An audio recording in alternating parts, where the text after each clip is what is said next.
SG-11, the chastisement of Bisikazin. The chastisement of Bisikazin. The Thakura's whole family came to live in Puri.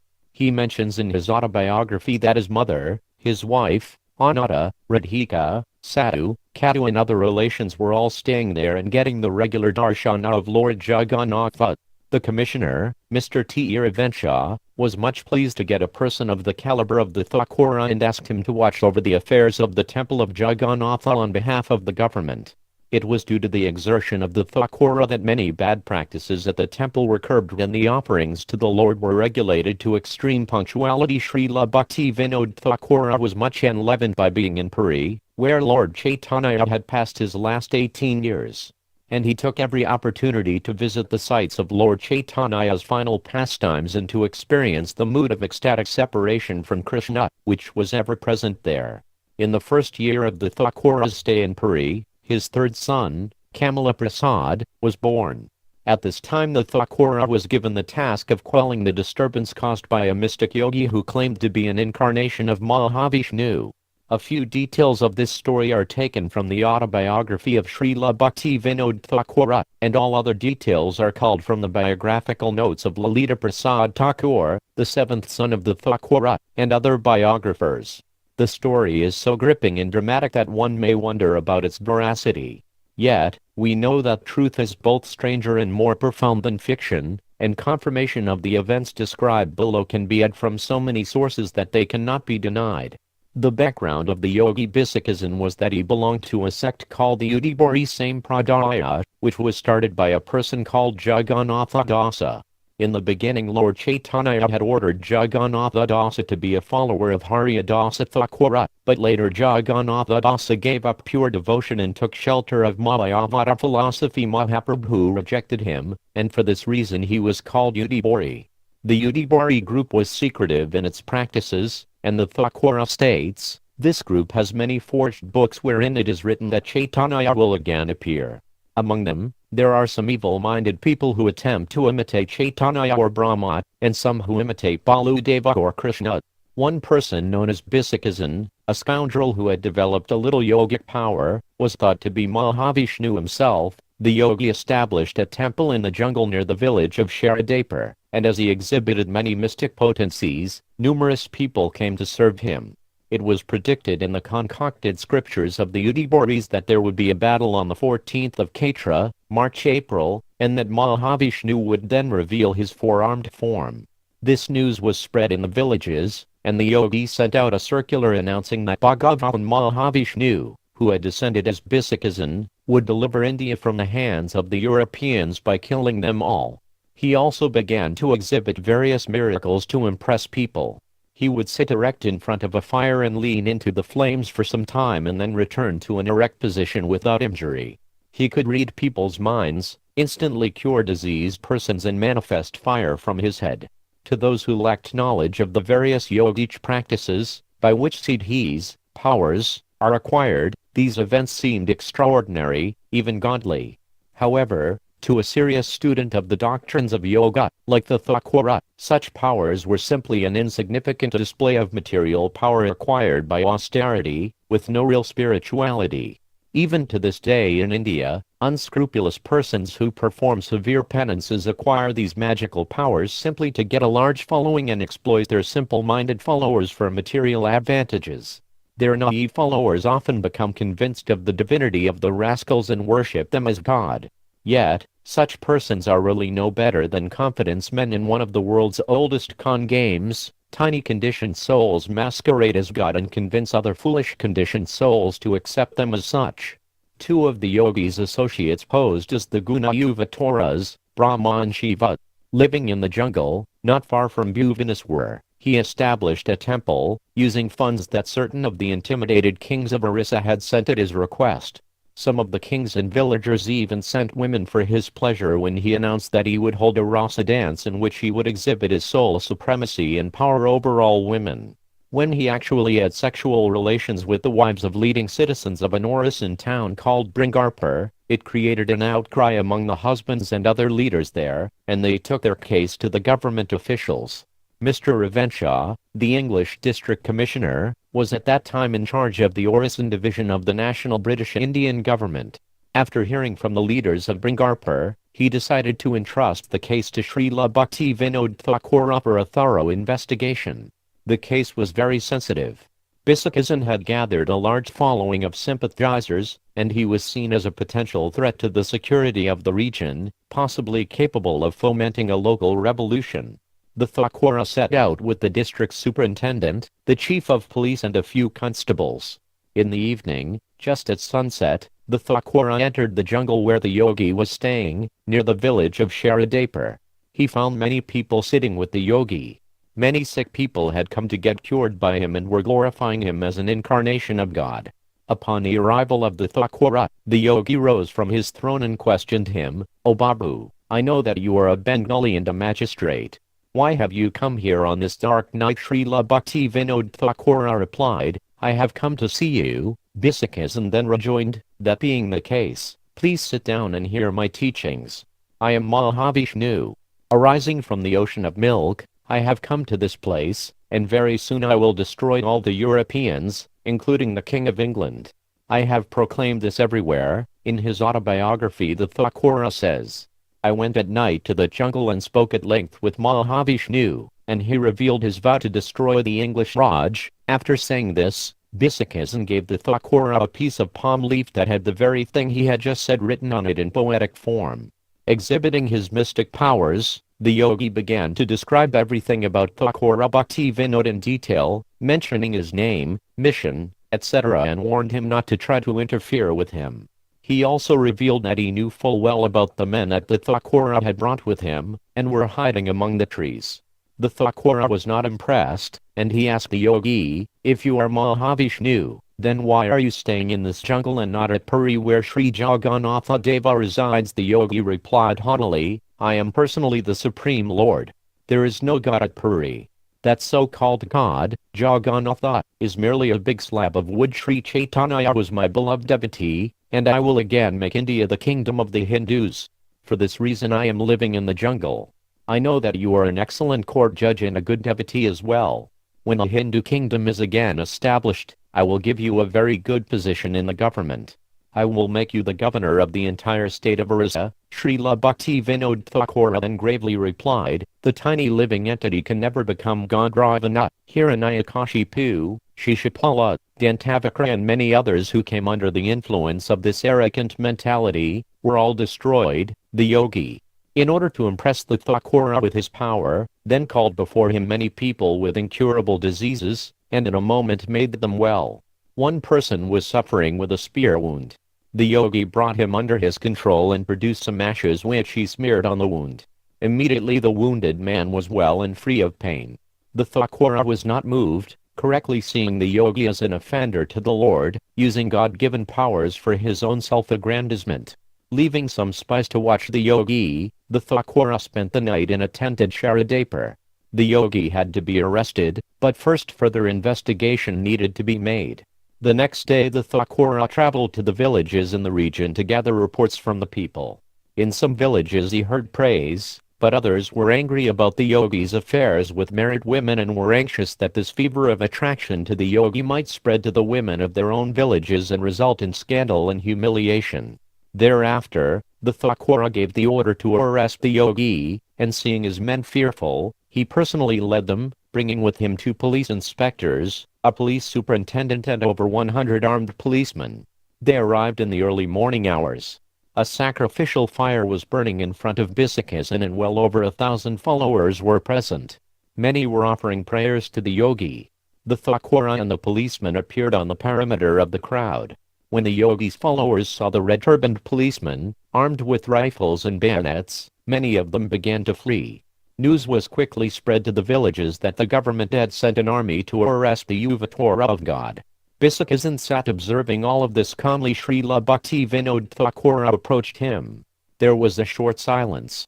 "Babu, what is the meaning of all this?" asked the yogi with apparent serenity. "They have come to take you.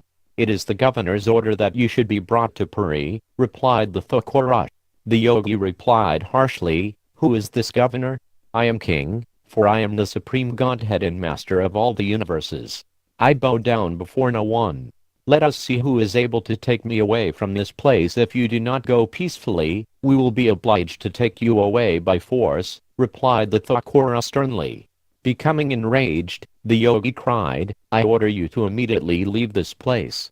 Let us see who has the power to take me. Saying this, the yogi shook his head violently, whereupon hundreds and hundreds of fiery flames like burning snakes began to fly out of his matted locks.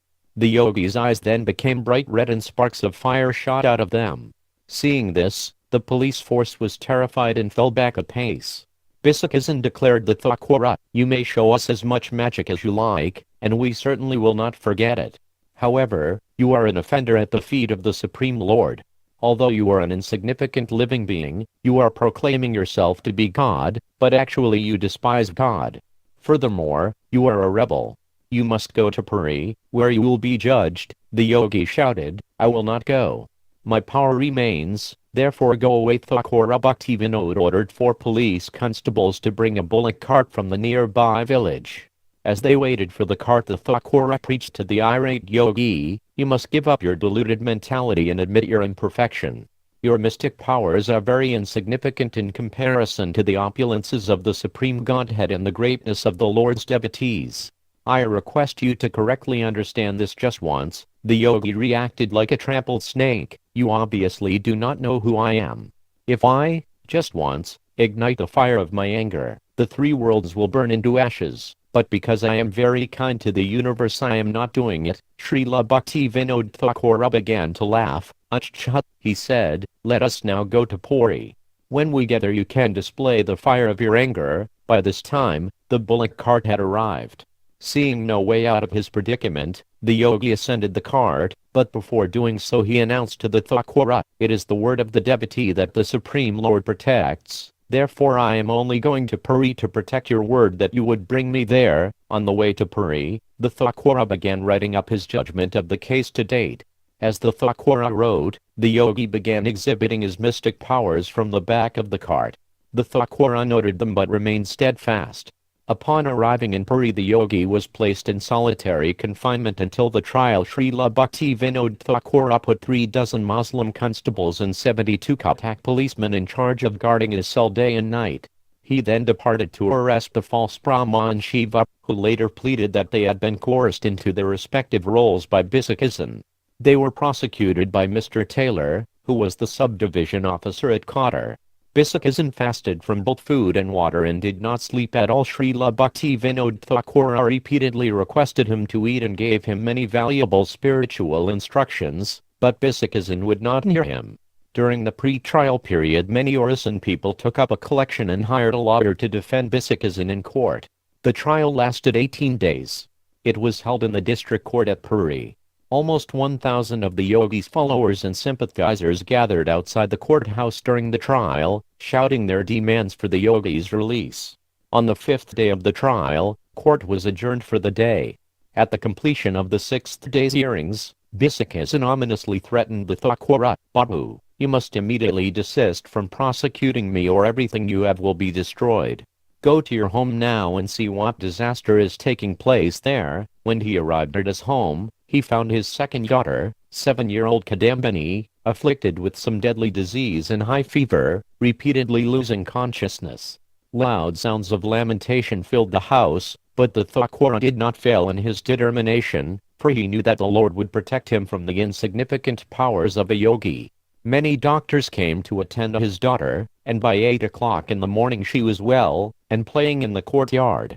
The Thakura's wife, Srimati Bhagavati Devi, became very anxious for the safety of their children, and she pleaded with her husband to let Bisakizan go before he destroyed their whole family. Yes, let us all die, the Thakura replied, but this rascal must be punished. The Thakura recalls the period in his autobiography. All over Puri there were disturbances. At that time the Puri school had a fire, and all of the people suspected him. Also at this time Katar, a nickname for Kadambini, came down with fever. Bisakizan, by his practice of yoga, had by some means attained yogic powers, and I obtained a lot of evidence against him. For 21 days he did not eat or drink even a drop of water, but he did not show any weakness and gave unfailing cures to many people. On the 17th day of the trial, When the court rose for recess, Bisikizin stood up and screamed violently at the Thakura. "Did you see what great calamity occurred at your house the other day? Still you are not coming to your senses. When will you be able to recognize me as the Supreme Lord? The final day of my judgment will be your death. What is the punishment for one who disrespects a Nuva Torah?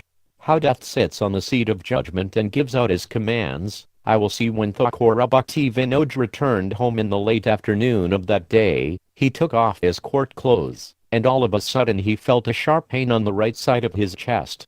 As the night went on, the pain increased.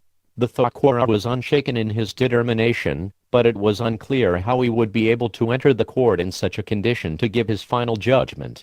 In the morning the severe pain persisted. Finally, by about 10 a.m. he felt a slight subsiding of the pain, and he was ready to write the judgment. He was unable to walk and had to be carried to his palanquin. On that final day 1,000 of the yogi's followers again gathered in front of the courthouse and created a terrific din. Inside, the trial ensued. The Thakura's decision was announced. Bisikizin is found guilty of political conspiracy against the national British Indian government, as well as the state government of Orissa, and therefore is sentenced to 18 months of strict imprisonment and hard labor. When the huge crowd outside received the news of Bisikizin's sentence, they made a tremendous uproar and began to cry in unison, "Injustice! Injustice!" Bisikizin was being led away from the court, when suddenly the district medical officer, Dr. Walters, jumped on the rascal from behind and cut off his long hair with a large pair of scissors. The English officer had come to know from his studies of yoga that yogis often conserve their powers in their hair. As soon as the matted locks of Bisikizin were cut, he fell to the floor devoid of all power and unable to walk. The pain in the body of the Thakura vanished, and the yogi was removed from the courtroom on a stretcher. When his followers saw that God had been overcome by having his hair removed, most of them deserted him. Srila Bhaktivinoda Thakura recalls in his biography, when his hair was cut, his followers said that he was a cheater and left him. The Thakura walked home peacefully. Bisikizin was held in the Puri jail for 3 months and then transferred to the central jail in Medinipur. In 1873, while still in prison, he took poison and died. After the rise of Bisikizin, there were other so-called incarnations.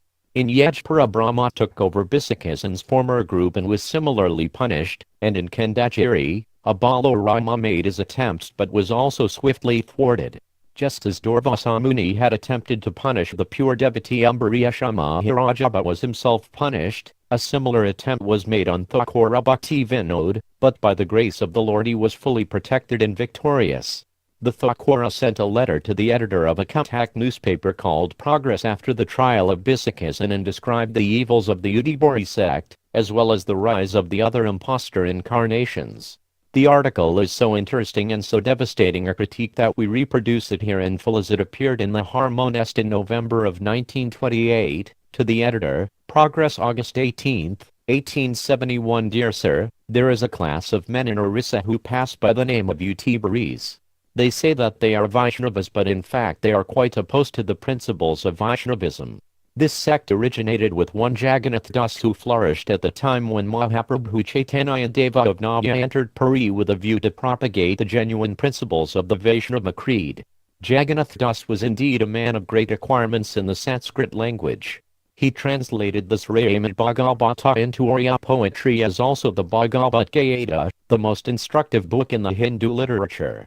The translations are, however, free and contain more things than the original works themselves. The Oryas, the people of Orissa, especially those who are below the Brahmins, are very fond of reading these translations. As a citizen of Calcutta you might have several times heard the Oriya bearers reading these translations in their Pakiya Das in the City of Palaces, Calcutta. Though the translation of the Bhagavat by Jagannath Das is generally liked by all classes of the Oryas, yet there is a special class of men who considered themselves as spiritually led by him. These men are the Utibaris. Most of them belong to the lower classes. The Utibari is both a religionist and a politician like the Mohammedan fanatics that go by the name of Wahhabis. In religion they occupy a very curious position.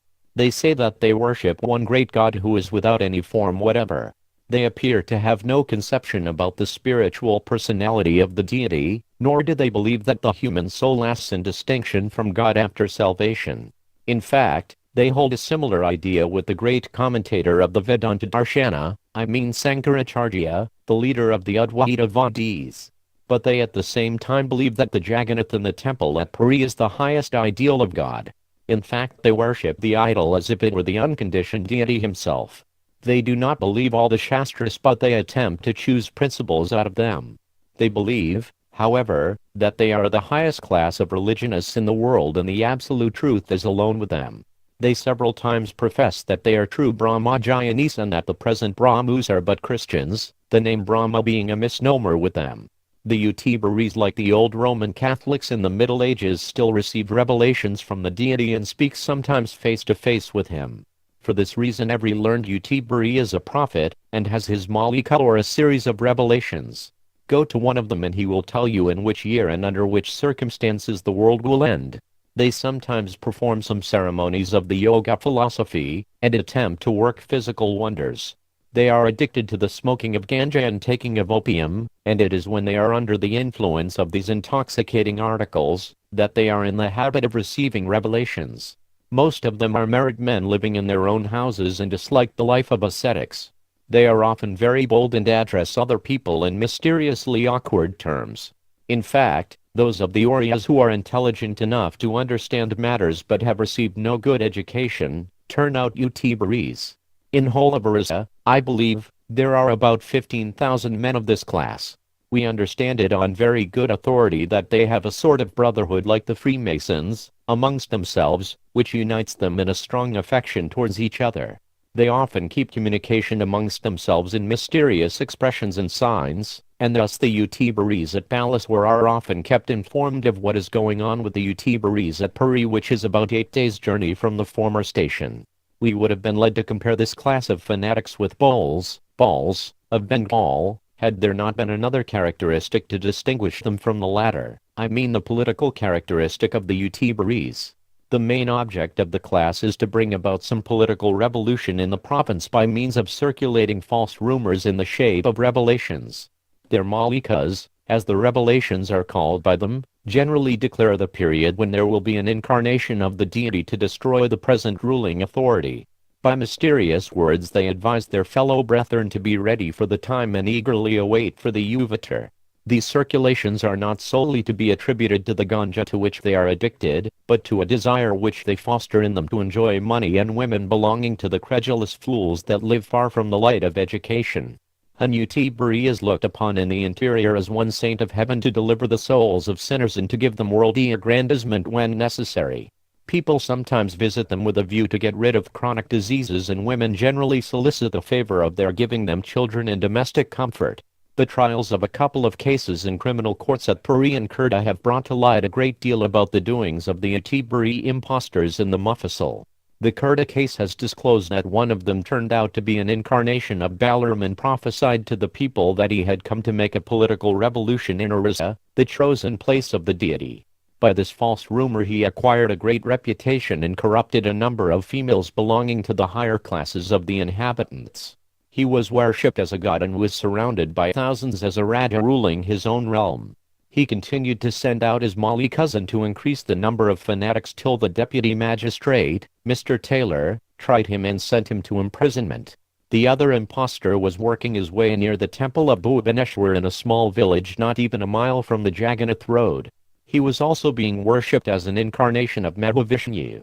Females from the surrounding villages came to worship him in the dead of night, and he declared his Mahaprasad as sacred as that of Jagannath.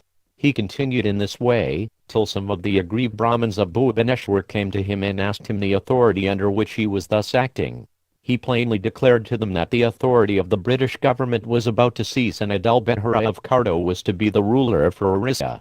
All those who would oppose his practice were to suffer in a short time from his divine wrath. This terrified those who came to inquire, but the matter was communicated to the authorities by one of them. Babu Kedarnath, the deputy magistrate, was deputed to inquire and submit a report. It was through the exertions of that officer that the impostor was brought to trial and punished. It was rumored that a large number of impostors of this class rose simultaneously in several parts of Orissa, but when they heard of the trials of the two alluded to above, they got afraid and kept silent. Such is the character of the Atibaris. How horrible they are! We would advise the Kotak editors to expose these characters and try to correct them. If they want to be patriotic, they ought to save their motherland from the hands of the Atibris and Alex. With all the attempts for improvement, Orissa will never rise till these wicked and designing members of the Atibari class are converted into honest citizens,